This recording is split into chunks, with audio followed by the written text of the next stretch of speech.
the central bank makes monetary policy, set for example, the federal funds rate or the rate hikes, 25 basis points, 50 basis points, how is that being translated to the real economy through the banking system? So that's going to be our first part.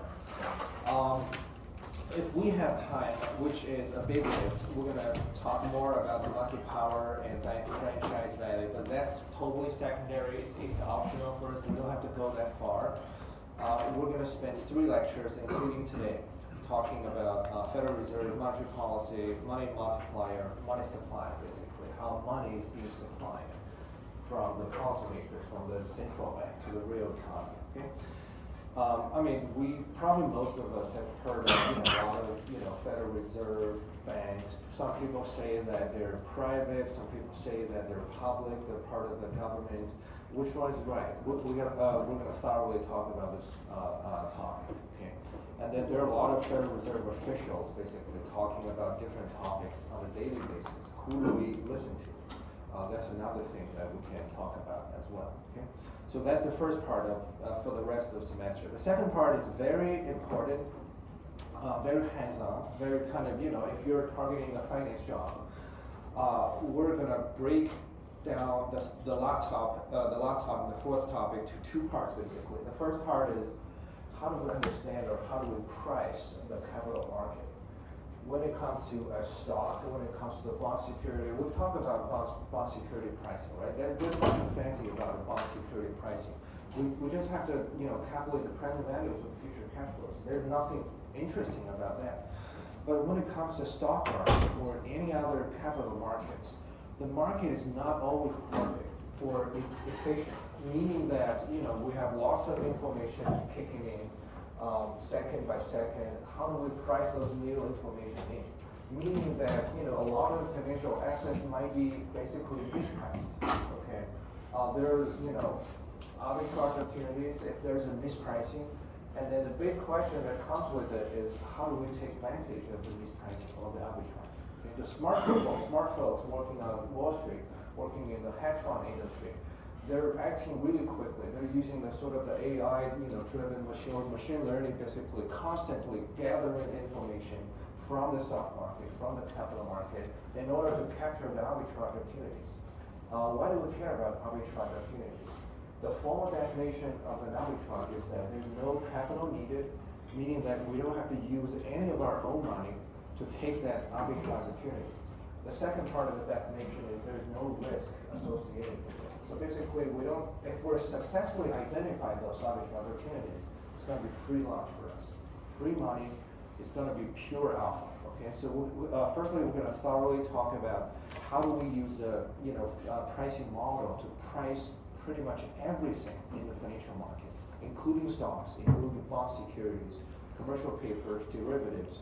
How do we capture that arbitrage opportunity? Or if there's any mispricing, how do we take advantage of that? Okay, so we can use that. So after, we're going to spend 3 lectures after here. Basically, chapter 6 in our textbook is going to be just an introductory, entry-level kind of thing. We're going to talk a lot about our own stuff.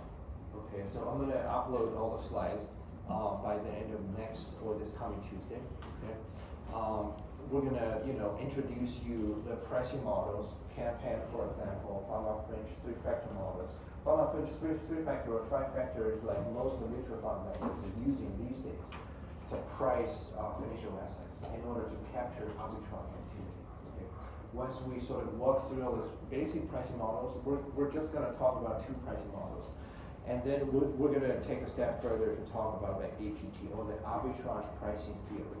Okay, once we identify those arbitrage or mispricings or the alphas associated with the pricing model, we're able to make some free lunch. So that's kind of the main idea. Okay? So long story short, if we want to price Wells Fargo, if we want to price JP Morgan, for example, how do we interpret their stock price these days?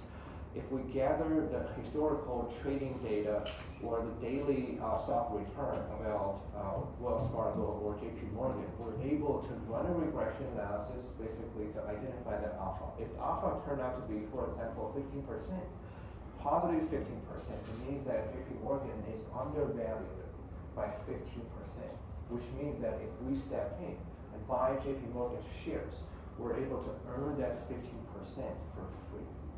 Okay, but what's the cost here? The cost here is that we have to know these models, right, pricing models, and we have to act quickly. We have to act before other folks.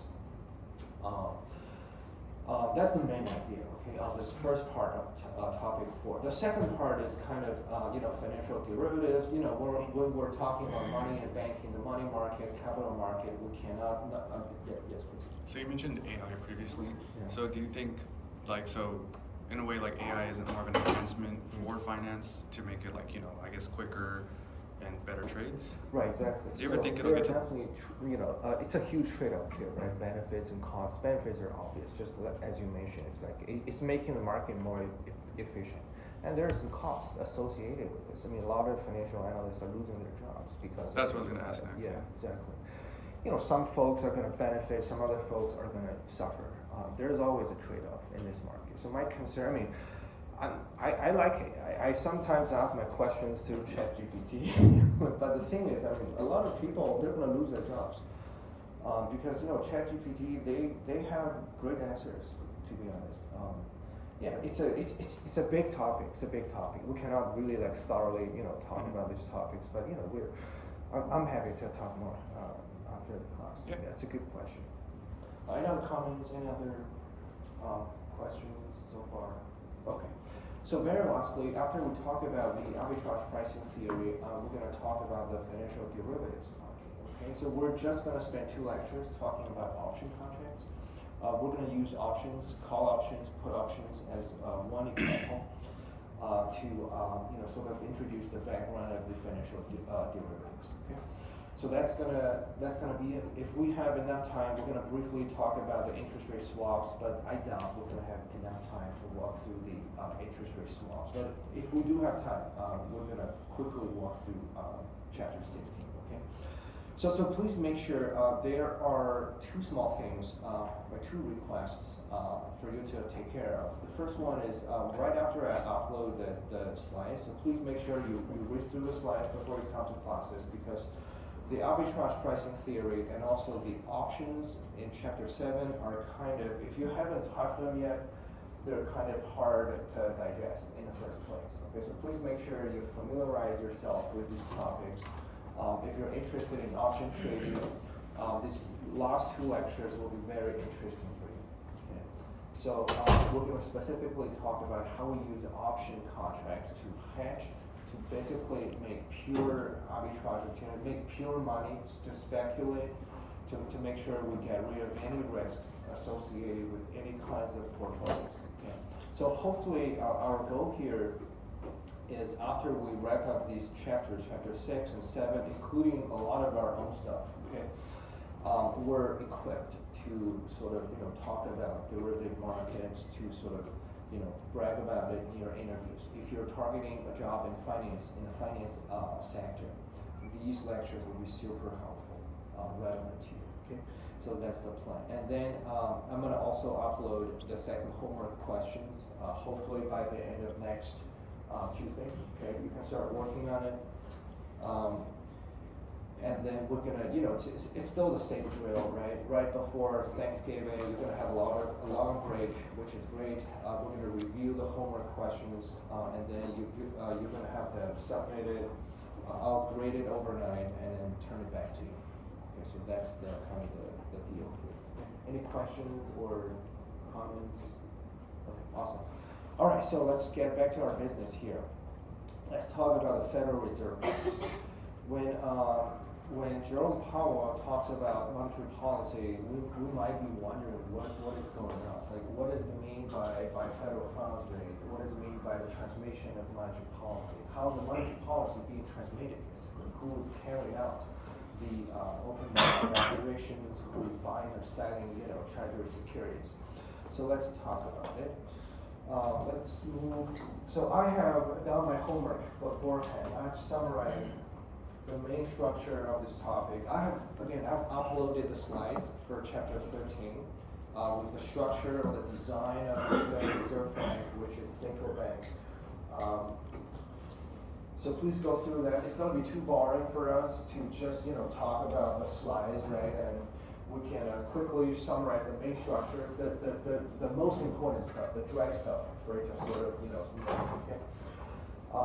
To make the class more interactive, so how about this? We only have like 2 pages of stuff to talk about. I'm gonna walk through the whole thing very slow today, super slow, but I'm gonna cover all the details. So please try your best to memorize all the details, and then by the end of the class, I have 10 questions. If you can, answer one of the questions correctly, you can write down your name. That's gonna be transferred to your class participation credit. You're gonna basically earn bonus points. So just so I can learn more about your names and everything. Because last time, we were circling this paper, everybody wrote down it. It's not really helpful. Okay, so please pay attention. Please stay with me. What time is it? 4:11. So we're gonna take a short break in between, but we don't have to take up the whole lecture time today. So next Tuesday is gonna be the same drills when we're talking about chapter 14. Chapter 14 is gonna be monetary policy, transmission, and money supply. Basically, how the money is being supplied from the Federal Reserve, from the policymaker to the real economy through the banking system. Okay. So that's going to be chapter 14. Today, let's talk about chapter 13, Federal Reserve Bank. So please stay with me. All the details. Try your best. If you can, the thing is, we have 10 questions in total right at the end. So for someone who has already successfully answered one of the questions, you cannot answer the second one. So let's give a chance to other folks. We're going to, pass all the questions along. If you know the answer, please raise your hand. And it's gonna pay off well. Okay. All right. Chapter 13. So this is my own summary of this chapter. If you digest the material very well, you don't have to go through the slides. But of course, reading through the slides is always necessary, right? Okay. The first topic is about a short history or the timeline of the Federal Reserve System. When we're talking about the Federal Reserve Bank, some folks say that it's private, some folks say that it's public. Okay, so which one is right? In terms of the timeline of the Federal Reserve System, by talking about the Federal Reserve System, we're talking about the current system, okay, and how it was designed almost 100 years ago. So first of all, we had the Bank of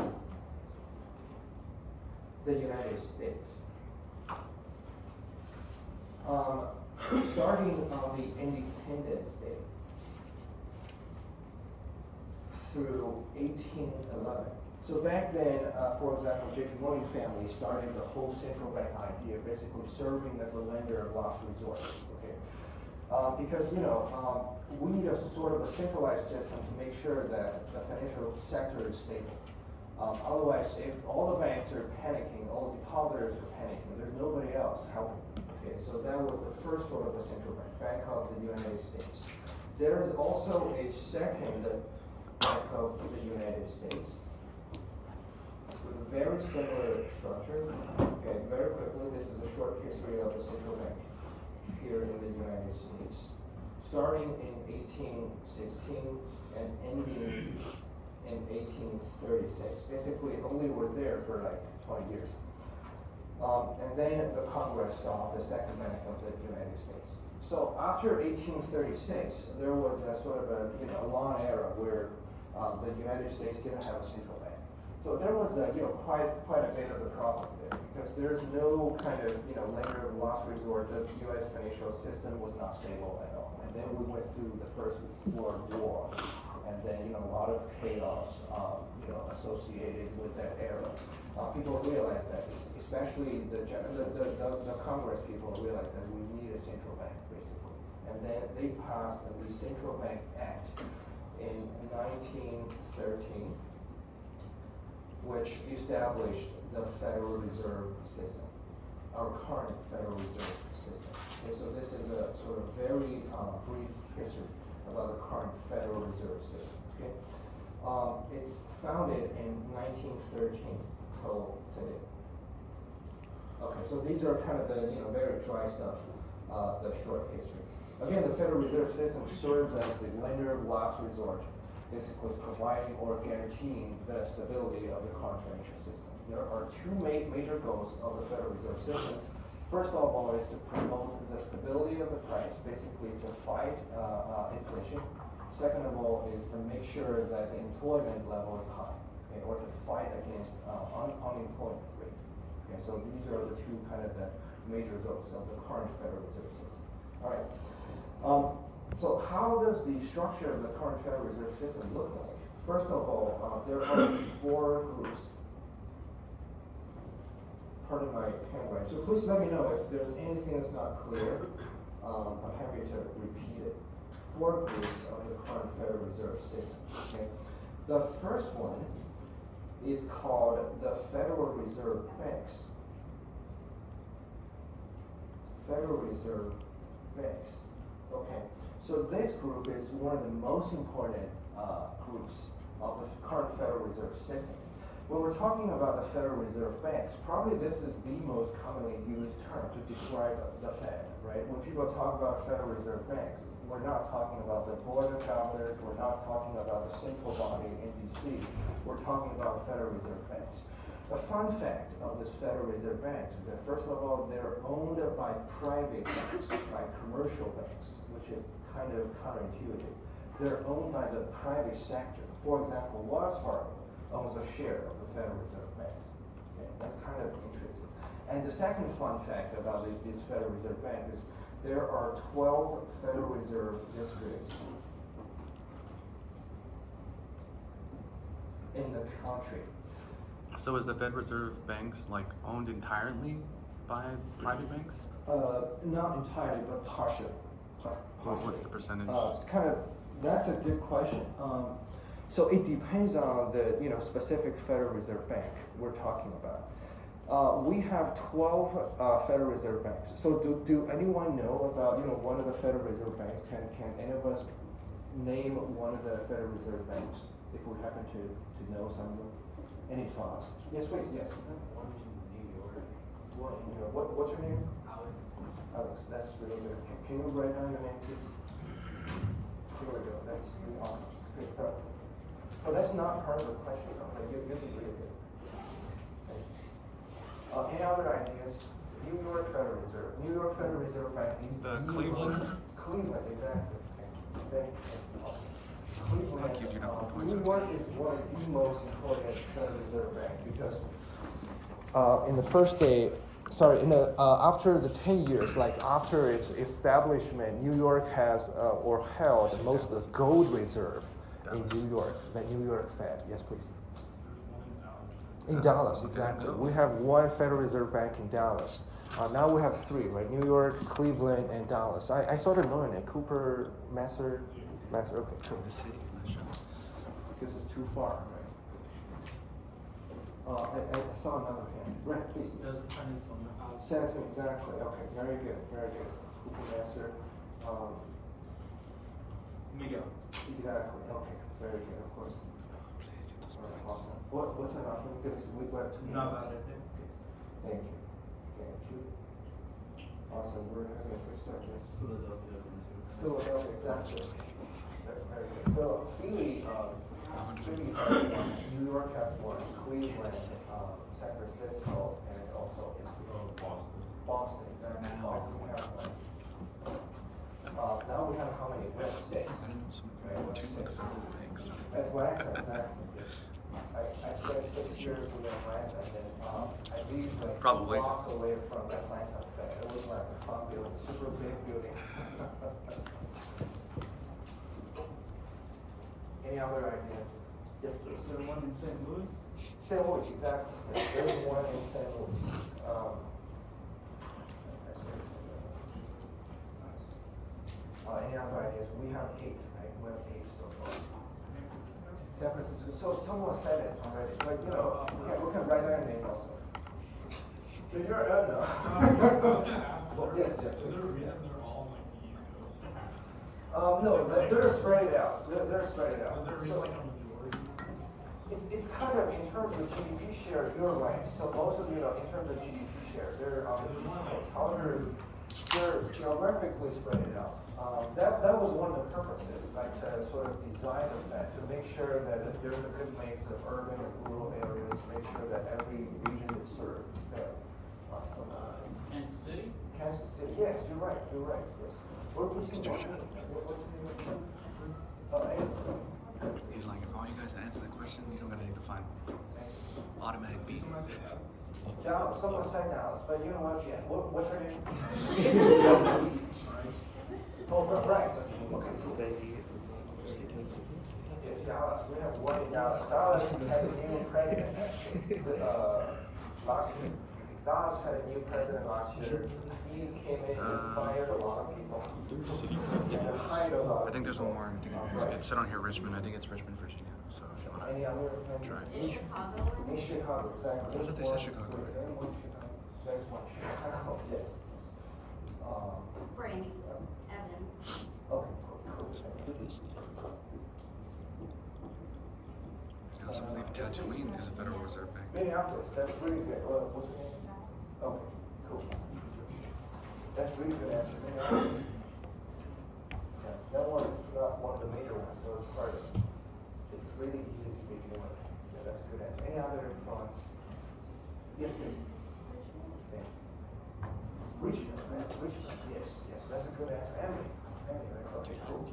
Richmond, the fun fact about Richmond Fed is it's located. All that nerd shit you guys make fun of me about. Very interesting. This is it. I still don't know why. That's how it is. Yes. Is it multiplayer or is it So, sorry, consider me. Fuck. I'm sorry, buddy. like the music cards? What? I'm sorry, I'm sorry. Like really big companies in the bills? Not really. Yeah, There's in a, San Francisco. Actually, wait a minute. Thank you, I technology. think they did mention in Philadelphia. Yeah. Yeah, there's a factory I've seen like in Philadelphia. places also based on that, because they used to have one in Dallas too. Okay, so that's kind of interesting. So if I remember correctly, right, you're right. I might be wrong though, but I think the only mention factory is in Philly. There's Philly, In Denver also? Denver, and then there used to be one in San Francisco. Okay, got it. See, we learned something new today. Any other ideas? Now we have 10, I guess. Sorry. Hawaii. Hawaii. They need one, you know, because, their economy is really great. The house price there is really high. They definitely need one. But it's sort of, it's a great place, right? So we can write down your name. What's your name? But Yes, exactly. Okay, cool. Any other ideas? Los Angeles. There's one in San Francisco. But what's your name? Good job. It's more about sort of, participating, right? Any other ideas? Now we have how many? We have 10, right? We have 10. Which one? I counted 13. We got 13 already. New York, Cleveland, Dallas, San Antonio, Philly, San Francisco, Boston, Atlanta, St. Louis, Chicago, Kansas, Minneapolis, and Richmond. Richmond, okay, 13. That's interesting. San Antonio is the one. San Oh, Antonio someone is not said one. San Francisco. San Francisco. So the only state, yes.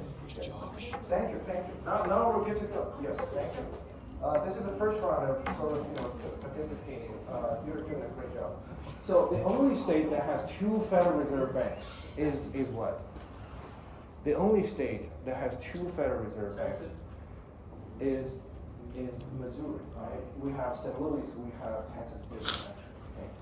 As we can imagine, within the map, all the 12 Federal Reserve banks or Federal Reserve districts are spread out. So that was the main kind of, initial purpose of designing the whole system, to make sure that the Federal Reserve system serves local banks fairly. Yes, please. Is the one in Kansas City in the Missouri side or on the Kansas side? In the Missouri side, Okay. yeah. That's kind of interesting because, people argue that there's a lot of politics going on when it was being designed.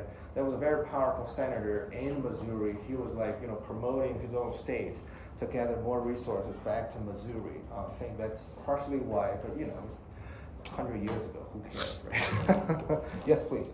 Most of them are not borders, is that like a rule? So, okay. Most of the reserves are right on the borders of multiple states. Most of the reserves, actually, yes, they sort of, put all the cash in their vote, yes, like within the Federal Reserve. Is that like on purpose? On purpose, right, exactly. So we're going to talk about, in chapter 14, we're going to talk about bank reserves, required or excess reserves or vote cash, like thoroughly. Okay, that's a really good point. Any other thoughts so far? Okay, awesome. So these are the 12 Federal Reserve districts. These Federal Reserve banks are partially owned by private banks, commercial banks, okay? So again, it's a good mix of urban and rural areas, different industries, to prevent, sort of special treatment to single state. And then the primary function of these Federal Reserve banks is to make discount loans to banks in its own region. For example, the Dallas Fed is making discount loans to its own commercial banks in Texas, around the Dallas area in Texas, okay? So let me write this down very quickly. The primary function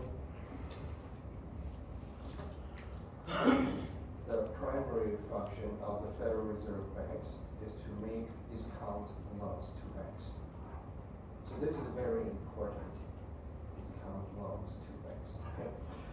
All right, so on the top of this, the Federal Reserve Bank's duties include a lot, basically. The first one is to manage check clearing. Let me just use the keyword, because these are kind of really kind of institutional background, really boring stuff. If we just simply walk through, it's going to be kind of too boring. The first duty is to manage check clearing. They still have the clearing system, like centralized clearing system, to sort of process the check payments in the payment system, manage checks basically. Okay. The second duty is to manage currency in circulation. That goes without saying because it's the central bank. Currency in circulation. The third duty is to conduct discount lending, basically providing discount loans to commercial banks. Let's just say discount lending. When we're talking about lending as a last resort, it's the Federal Reserve Bank's duty, basically. The governor of the Federal Reserve in DC, they don't touch the discount lending. They only have a discount window, basically. The big banks can tap during financial crisis. Okay, so on top of this, we also have, of course, regulatory, monitoring, because the Federal Reserve banks are supposed to monitor closely regional banks. For example, the Dallas Fed is monitoring, commercial banks around Dallas or within the Texas state. Okay, monitor. On top of monitor, they also collect information because banks are they're required to disclose their balance sheet information on a quarterly basis, which is called the call reports.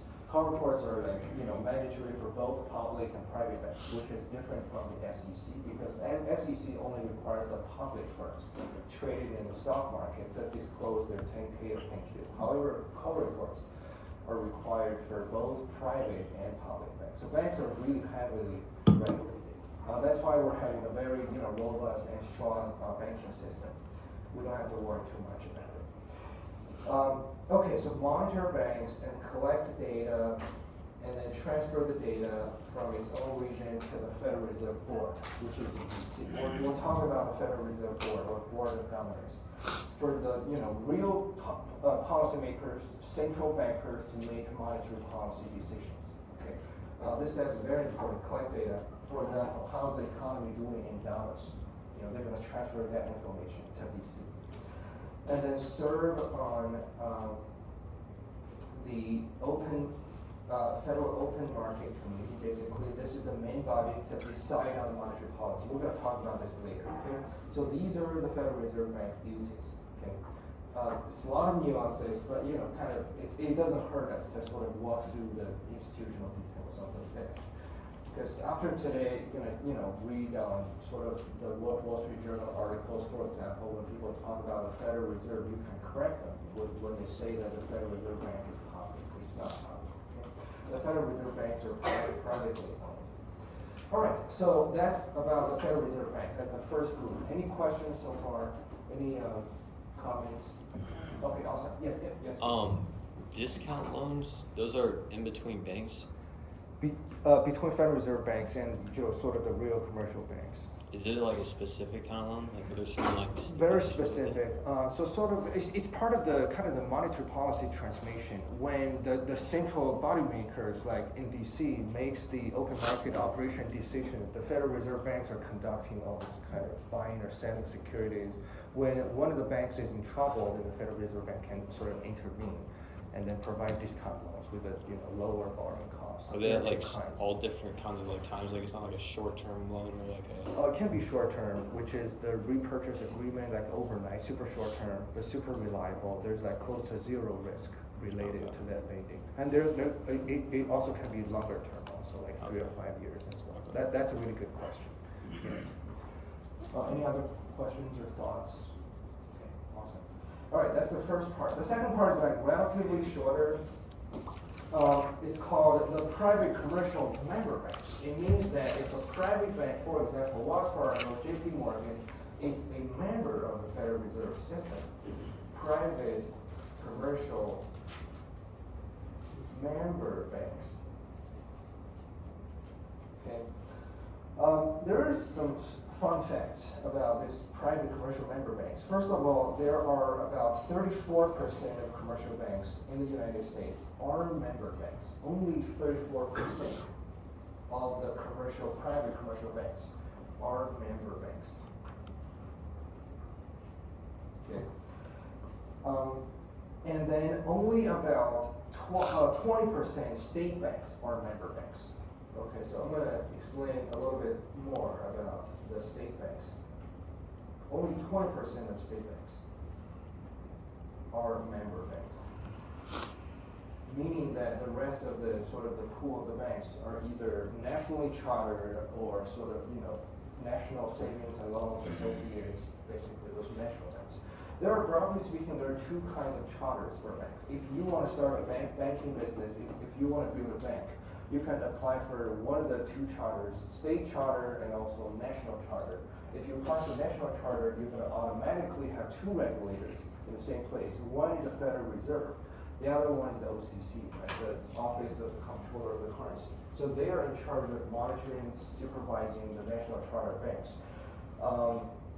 Or you can go with the state regulators and apply for a state charter, basically. So the regulations can depend on the state-specific laws if you go through the state charter banking system. Okay, so it's kind of two independent systems. There are pros and cons of joining the Federal Reserve System and become a member. As you can imagine, what could be the benefits? Any thoughts? Or the costs? Becoming a member. There's no wrong answer because we haven't talked about it. Is there like an admission fee for it to join? There's definitely a fee. The You have to fee, own that's a stocks good or something. point. You have to own like stocks in it. No, but the fee or the charges is the opportunity cost. If you're a member of the Federal Reserve System, you have to pledge certain amount of reserves within the Fed, basically to guarantee that it's required by law, right? I mean, 10% reserves. If you have, let's say, 100 million deposits, you have to pledge 10% of it, which is 10 million, right, with the Federal Reserve. And back in the old days, the Federal Reserve didn't pay any interest on those reserves, so you're losing out on those reserves. However, starting in 2008, the Federal Reserve started paying 0.25%, I think, on the reserves. And then after 2016, it increased to 0.75%. So banks, the cost of banks pledging reserves becomes lower these days, but back in the old days, it's really costly for the banks. But how about the benefits, though? I imagine when you're a member of those, I guess the private banks, Right. you have access to a lot more information that you could possibly use. Exactly. That's a really good point. A lot of information, a lot of help during, the financial crisis, actually. And in the Great Depression, Great Recession, a lot of Federal Reserve member banks got bailed out automatically through the discount lending window, through the discount window, basically. The Federal Reserve provided a lot of facilities, lowering the borrowing costs for those banks. For example, during COVID in 2020, the Federal Reserve lowered the required reserve ratio from 10% to, guess how much? 0. Okay, for Federal Reserve member banks. Okay, they don't have to pledge any dollar within the Fed system during COVID. Okay, so that's a huge. There are always pros and cons, costs and benefits. Right, life is full of compromises. Any other thoughts so far? Any other questions about the commercial member banks? Okay, awesome. Again, very quickly, it's kind of a super small things. In 2008, if I remember correctly, Federal Reserve started paying increase the interest they're paying on the reserves to 0.25%, and then they further jacked it up in 2016 to 0.75%. Okay. Because I'm really excited about the Federal Reserve System, and I have co-authors working on both things, on Federal Reserve Banks, also Federal Reserve Board. They're great researchers, really smart people, and they're policymakers also, so I got to talk with pretty much constantly. All right, the third part, which is the most important part, the governors, or the Board of Governors.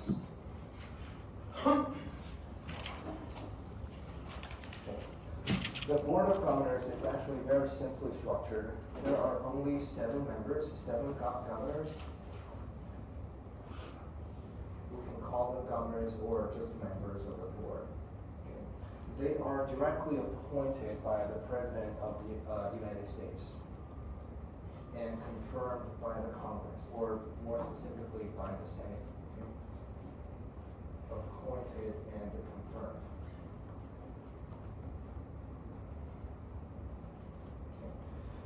And then they have the ultimate authority over the Federal Reserve System. They have the absolute power of deciding on the interest rates, on the monetary policy, basically, and lots of regulation-related issues within the U.S. banking system.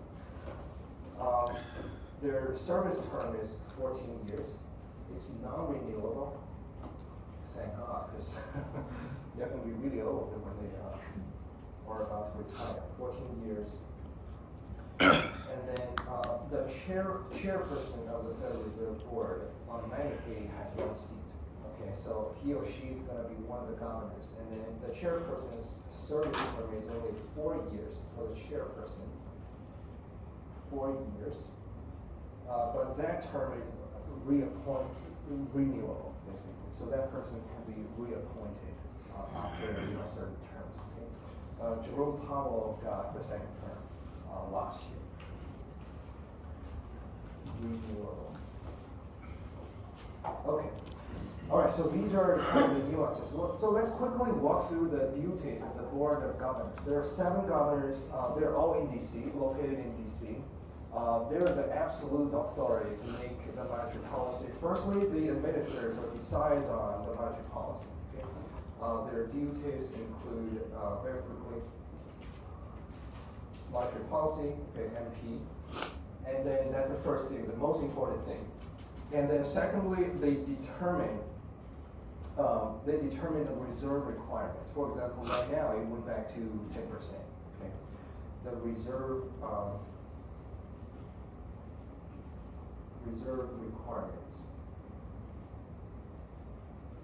Okay, so next Tuesday we're going to talk about the translation of the monetary policy, or in chapter 15 as well. So this is one of the channels through which the monetary policy can be transmitted, the bank lending channel. The bank has different amounts of reserves pledged with the Fed. That's going to directly affect their lending capacity. Okay, so that's one of the very important channels through which the monetary policy can be transmitted. It's the second duty. The third duty is they set the discount rate charge on loans. So basically, they determine on, for example, the federal funds rate. They set the discount rate through the discount lending facility. So basically, so they set up the rate and then sort of pass the rate on to the Federal Reserve banks. Those banks, 12 districts, are sort of conducting discount loan lending to commercial banks. Okay, so the authority or the decision making comes from the Board of the Governors. They also hold 7 of the 12 seats on the federal. So let me spell out the FOMC. It's the Federal Open Market Committee. So please bear with me. Today we're going to look at a lot of institutional background. They can be a little boring. Federal Open Market Committee. Okay. So please also let me know if you want me to repeat anything or explain anything further. Okay. Is that committed or committee? It's a committee. Okay. It's committee. Yeah. Federal Open Market Committee. And then that committee is gonna further influence guidelines for open market operations. We're gonna also talk about open market operations through like buying or selling securities, treasury securities. Sorry. Yes, Sorry, is the federal funds rate determines the discount rate? the discount rate, Is that the the same? discount loans, right? Not directly the federal funds rate. The Okay. federal funds rate are set by the, FOMC. Okay. We're gonna talk about that later also. Okay. Yeah. The discount rate is charged on the discount loans, being made from the Federal Reserve banks, the 12 Federal Reserve banks to regular commercial banks. That's a really good question, discount rates. And also, I mean, the very last duty of the Board of Governors is the regulation, right? They sort of are responsible for setting up the regulatory rules, basically. The margin requirements, that links back to chapter 3, the trading of margin kind of topic. Margin requirements, 35% or 50% initial margin requirement. They also determine activities for bank holding companies. They also approve bank merger or acquisition requests to make sure that one single bank cannot be the monopoly in one of the local areas. Okay. There's a kind of merger or acquisition rule or threshold. For example, the Herfindahl Hirschleifer index, the HHI measure, cannot be over 1800 in one county. If after a merger between two banks, this represents the consolidation level of the banking system in one local area. If this becomes too high, it means that, for example, Bank of America has been too powerful in Bexar. Then the Federal Reserve Board is not going to allow any further mergers between Wells Fargo and other banks, because that's going to further give more power to Wells Fargo. When they become too powerful in one county, they can do whatever they want, right? Like lower your deposit rates, charge higher interest rates on your loans, which is a bad thing for the consumers.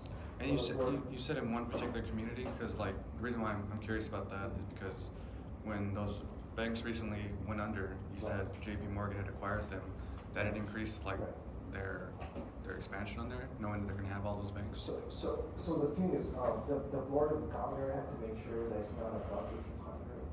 If that's not above, things will be okay. Okay. Yeah. Is there So that's is there an equation for that, or like how to figure it out, or no? There's an equation. So for example, You don't gotta go into it. Just curious. Yeah, very quick. How do we calculate the HHI? In one county, we're in Bexar, right? Bexar County. Mhm. Okay. In one county, for example, we have 3 banks. Okay, Bank A, Bank B, and Bank C. How do we calculate the HHI in our county here? For example, Bank A has, let's say, 40% market share. It can be JP Morgan. Bank B has 20% market share. Bank C has how much? 40, right? 40% market share. So how do we calculate the HHI? We use the squared value of the 40%, we just use 40 squared plus 20 squared plus 40 squared. So then we get the HHI. If that HHI is greater than 1800, then this county has a problem because there's no further bank merger or acquisition will be allowed by the Federal Reserve Board. Okay. I have no idea how high this is, but It's it's not definitely bad. higher than 1800, I think. It's definitely higher, way higher. Because I mean, we have like hundreds of banks in there, so we're not a big problem yet. All right, so that's a good question. Any other questions or comments? Awesome. All right, now we're done with the third part. How we do it? Do we want to take a very short break? Like 3-4 minutes?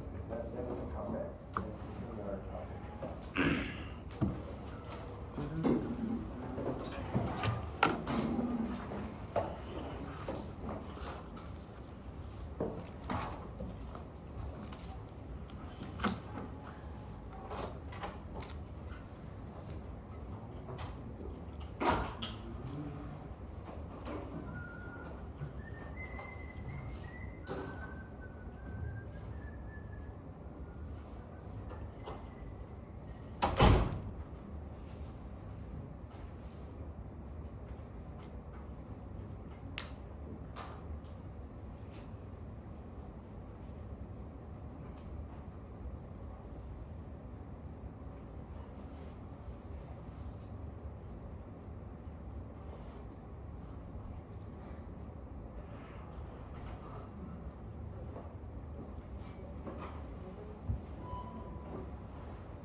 your lead going so far? Pretty good, pretty good. For the rest of the semester, after this part, after we talk about the Federal Reserve, the whole monetary policy thing, we're gonna start talking about more technical stuff. And, the arbitrage pricing theory can be very technical.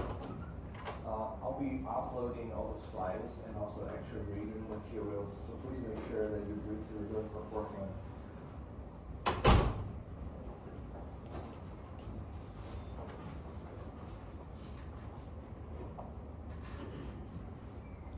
And then, how many of us have traded options before? Or at least we know something about option contracts? Any of us? I remember there are 3 of us here. That traded I traded options. options before. Oh. So, very quick, option contracts, they're financial derivatives, right? The fun fact about option contract is that they don't have any value. They don't have any value associated with the option contracts. Their only value comes from the underlying asset. If we're talking about a call option, that only gives us the right to purchase the underlying asset, but no obligation. We don't have to exercise the call option or a put option, but we have the right to sort of exercise in order to make the purchase. And the put option is the other way around. So it gives us the right to sell the underlying asset. Most likely it's going to be written on a stock, but options can be written on pretty much anything. Bond, security, even foreign exchange, even interest rate, can be any financial asset. Okay? So we're going to be looking at 2 cases. The first one is the stock options, both call options and put options. And the second case is going to be for interest rates. So to sort of, familiarize ourselves with the derivatives market. All right, so let's get back. Let's continue. We don't have to use up the whole lecture time. We only have 1 part left, okay? And then we're going to wrap up this chapter. It's a really hard chapter to teach. Basically, it's super boring stuff.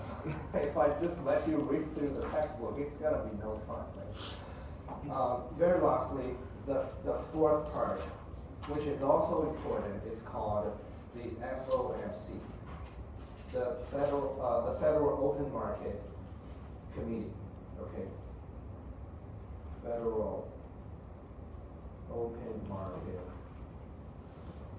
Committee. If you know the full name, you don't have to write it down. Committee, okay? So it has 12 committee members, and also the committee directs the Federal Reserve's open market operations. Okay, let me write it down here, all the keywords. It directs the open market operations. So technically, it sort of sends the order of the open market operations in terms of buying or selling treasury securities, the super reliable ones, the ones that don't suffer any default risk or credit risk. They send the order to the New York Fed. The New York Fed carries out all the operations. The New York Fed is going to, sort of outsource all the buying and selling orders to the trustworthy primary dealers in the market. Basically, they have to get a certificate within the Federal Reserve System. For example, the super big banks, the super big investment banks, they have the right to trade with the Federal Reserve or New York Fed. Okay, so that's how the open market operations work. And then the president of the New York Fed is automatically a member of the FOMC, always. Because they have the largest amount of gold reserve to guarantee the stability of the dollar. The New York Fed president is automatically a member of the FOMC. Okay? The other 11 Federal Reserve Bank presidents serve in 1-year terms on a rotating basis. This is kind of relatively minor. We don't have to specifically talk about this. And then the Federal Reserve chairperson serves a member as well. Okay, the chairperson serves as a member as well. Okay, the New York Fed president, the chair of the Federal Reserve. If we can sort of, internally rank the importance of the folks within the Federal Reserve System, the most important person would be who? Any thoughts? The president, right? The chairperson, the chair of the Fed. He's or she's going to be the most important person. Who's the number 2 person?